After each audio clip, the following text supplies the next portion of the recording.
Y'all, we made it to the end of the week, and stocks have had their best May in over 35 years, with this month being the biggest monthly gain since November 2023. A lot of investors are thinking that the worst is behind us, but wait, there's more. So today we ended out pretty mixed, and we'll talk about what really caused this mixed emotion in the entirety of the market. But first, let's just talk about specifically the stock market because there's a big battle going on. The battle is between FOMO and FOGI. So FOMO stands for fear of missing out, and FOGI stands for fear of getting in. And those are the two balancing going on between this fight. And a lot of people are worried about what could really happen now because we're living in these volatile times. We got a lot of news we're going to talk about today, making things even more uncertain with stocks near all-time highs. And it has a lot of people with mixed emotions, just like the markets are showing. So in this article right here that I have pulled up, where is it at? I've seen this little spot. So let's put the market's recent moves in longer term perspectives. So people have been pretty greedy lately.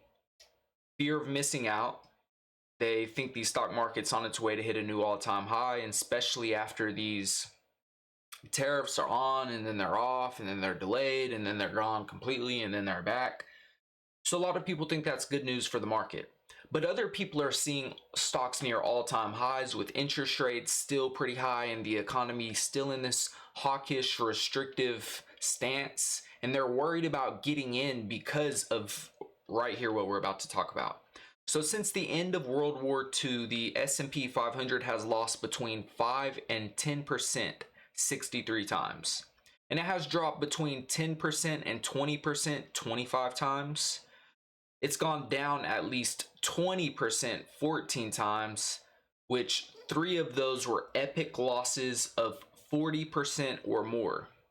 In the worst declines of at least 40%, the downdrafts lasted an average of 23 months and stocks took an average of 58 months, just under 5 years to gain back their losses in full.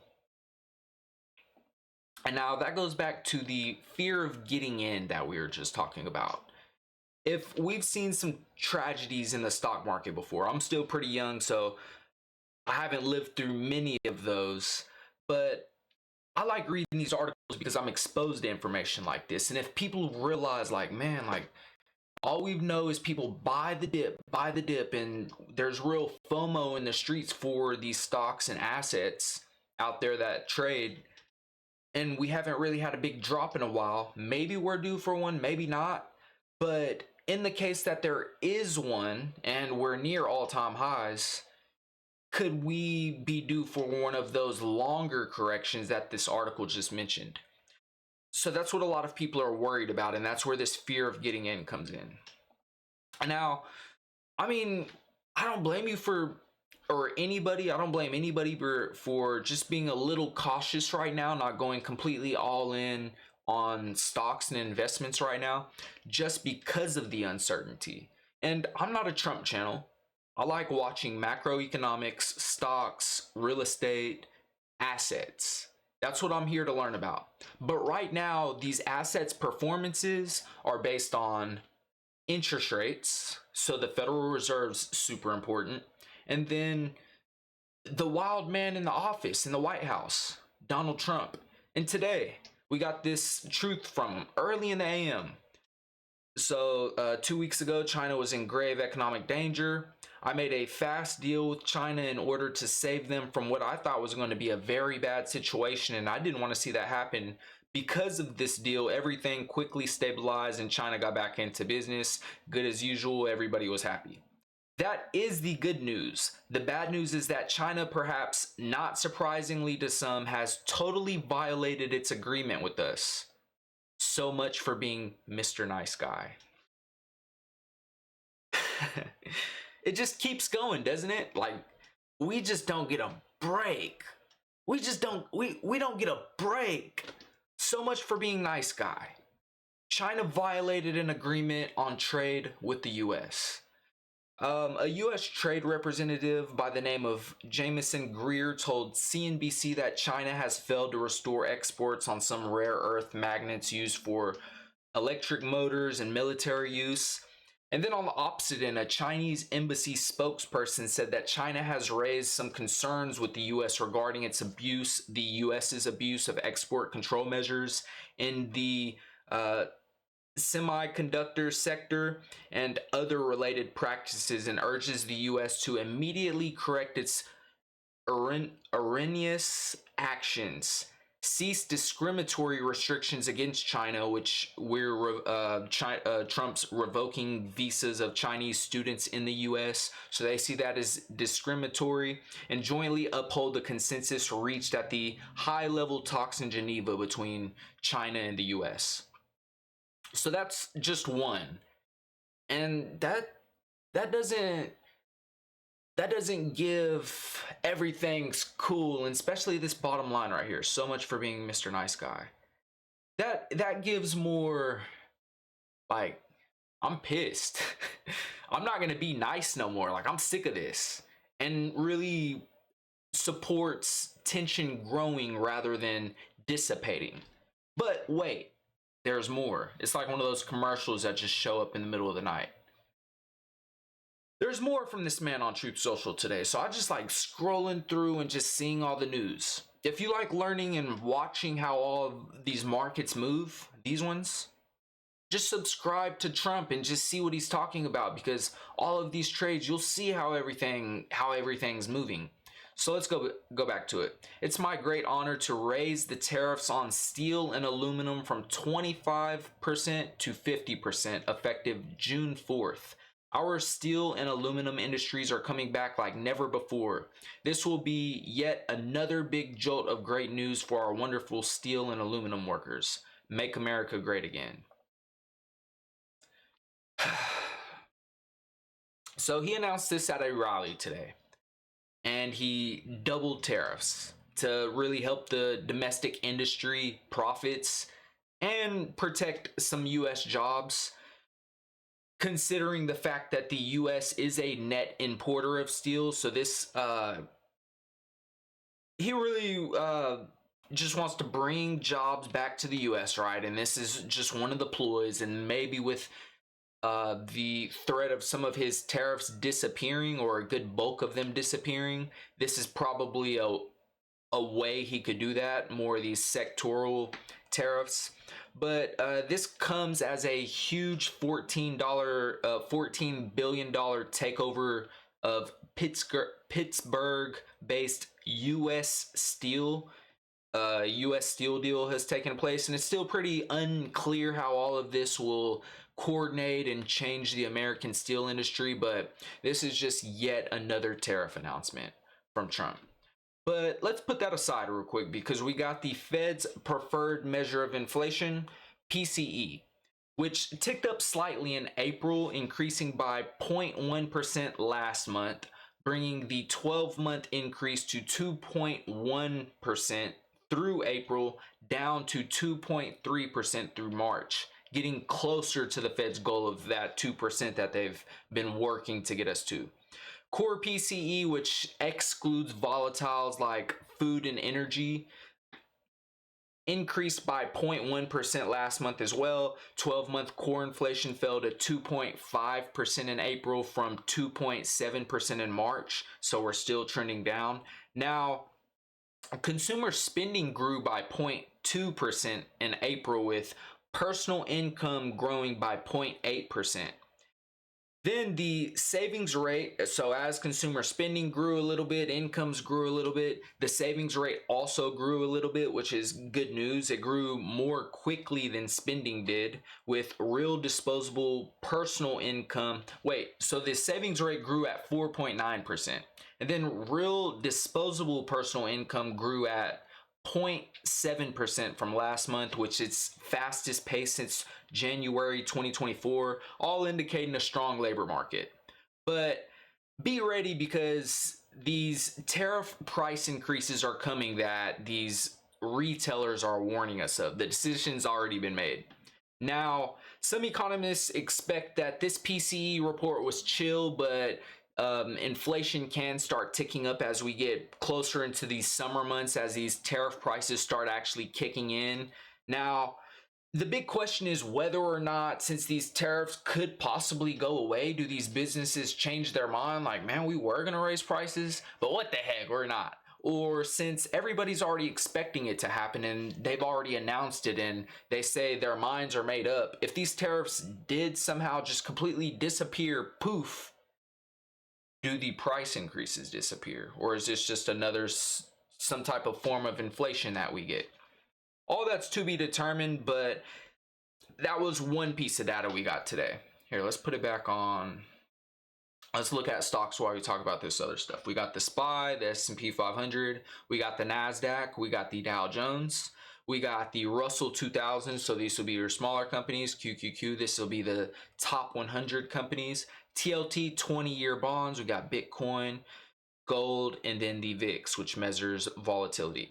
So we got the Consumer Sentiment Index today from the University of Michigan. It rose to 52.2 after the White House announced a trade deal with China in the middle of this month. So that really increased everybody's thoughts on where the economy was going, how they were feeling. So this 52.2 was up from 50.8 earlier this month, which was the lowest ever reading in the data, going all the way back to 1952. 1 year inflation expectations were at 6.6%, which was down from 7.3% earlier this month, and 6.5% in April, which was the highest since 1981. Inflation expectations over the next 5 years also fell slightly to 4.2% in May from 4.4% in April. We also got some goods trade data. Now, goods imports fell substantially, which was the biggest 1 month drop on record for imports in April, falling by 20% to 276.1 billion, while exports rose 3.4% to 188.5 billion. The goods trade's deficit of 87.6 billion was down from 162.3 billion in March. Now, that's some of the data we got today. I'm trying to see and make sure I didn't miss anything else. So that's all of the kind of news I have lined up to talk about now. We also got a warning from Jamie Dimon today. You are going to panic, Jamie Dimon tells regulators about what will happen when the bond market cracks. Now, he says that he doesn't know if it's going to be in 6 months or 6 years, and I'm hoping that we both change the trajectory of the debt and the ability of market makers to make markets, said Dimon. Unfortunately, it may be that we need that to wake us up. And he warned of a coming shock in bond markets, partially because he said the Federal Reserve massively overdid quantitative easing. Which let's do this together. What is QE from banks? Quantitative easing is a monetary policy tool used by central banks like the Federal Reserve in the United States to stimulate the economy by increasing the money supply. It involves the central bank purchasing financial assets such as government bonds in the open market. The purchase injects liquidity in the financial system, lowering interest rates and encouraging lending and investment. Lowering interest rates? Where? Here's the US 30-year Treasury yield. Where have they lowered rates?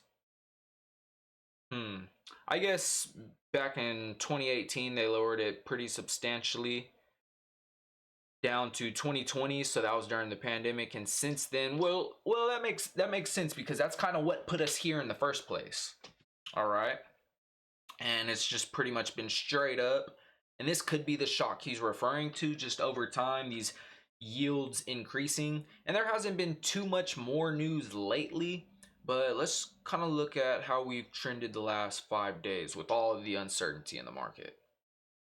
Okay, it looks like people buy these treasuries, which are essentially risk-free when it's really uncertain. So people's going to look at when there's true uncertainty, you're probably not going to load the boat on these small cap stocks that usually have to borrow, they're not profitable yet.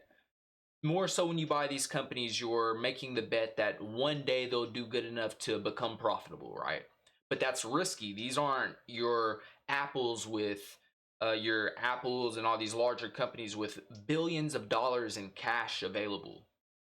You're probably not going to buy Bitcoin, although that could change in the future. I don't know the future.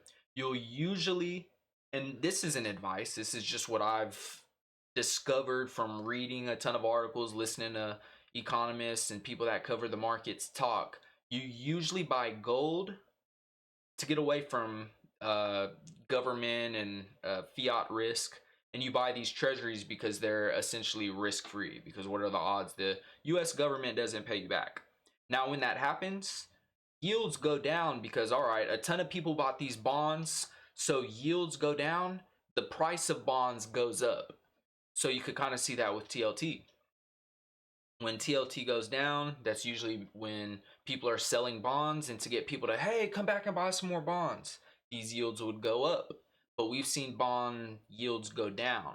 Now, what about the US 10-year? Because that's what Treasury Scott Bessent said he'd really be focusing on bring it down. So that'll be the US 10-year. And he did say trade talks with China are a bit stalled. Okay, all right. These have been coming down a little bit. So we were at like closer to 4.5 on these, I believe, not too long ago. How have we been doing the last 5 days? Just curious. Yeah, and we've seen the same little trend. So people bought the dip, and it was yesterday.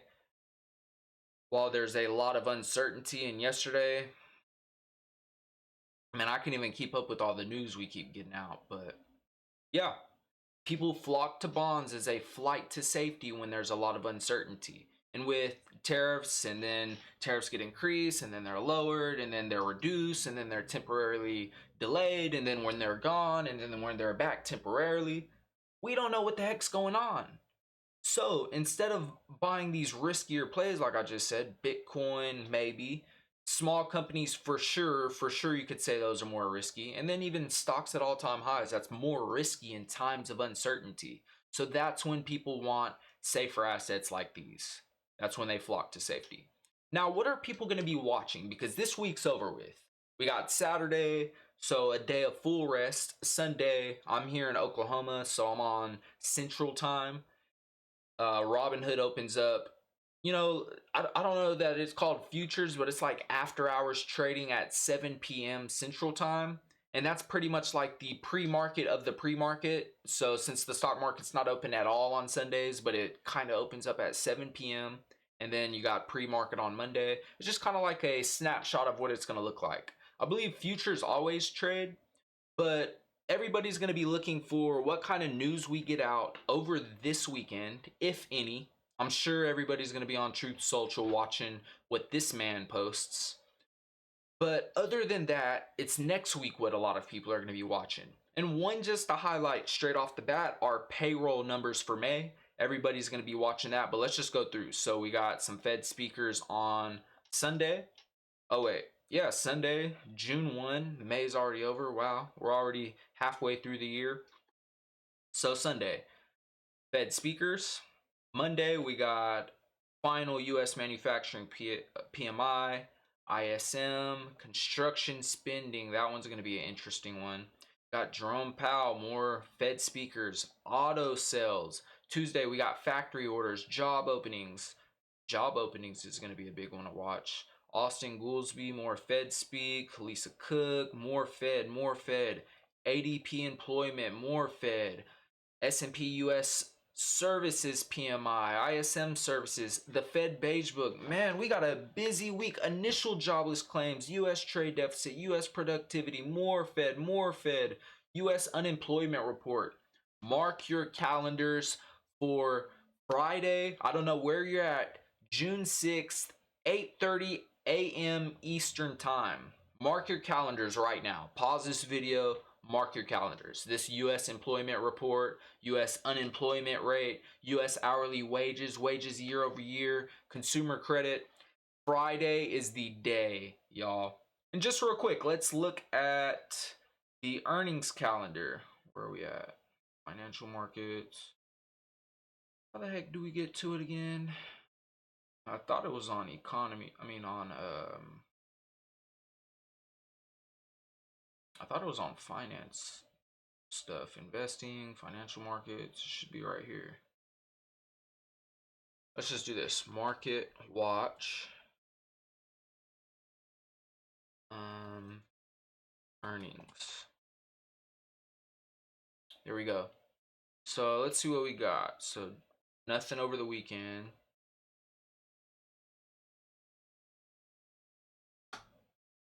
Okay. Well, it's not allowing me to click anything. I don't got a FactSet account. Huh. So maybe next week's not ready yet? Or maybe it's like, nah, fam, y'all don't need anything from the earnings report. Watch that Friday at 8:30 when the employment report comes out. That's all y'all need. That's it. That is all. People are going to read into that beige book though, that from the Fed, because remember, assuming tariffs just somehow disappear and Trump just lays down and takes the beating and doesn't say anything, which we know how this man is, assuming this thing with China doesn't escalate and get worse and tariffs just somehow completely disappear, even though steel tariffs have just doubled, interest rates are still high. So then the Fed is still in the spotlight and they're expecting PCE to start spiking a little higher as we head into these summer months. Now, is that sticky or is that a one-time increase? To be determined. But remember, that's what everybody's going to start watching again. So the Fed's still important and the job market is still important, because job market is what's really determining whether or not the Fed cuts rates in the first place. They want to wait and see. So everybody, phenomenal weekend. Hope your day's great. Hope the weekend's great. Remember, I'm going to stay here and keep on reporting for you. We're going to keep on learning together humbly. And I hope you have a blast.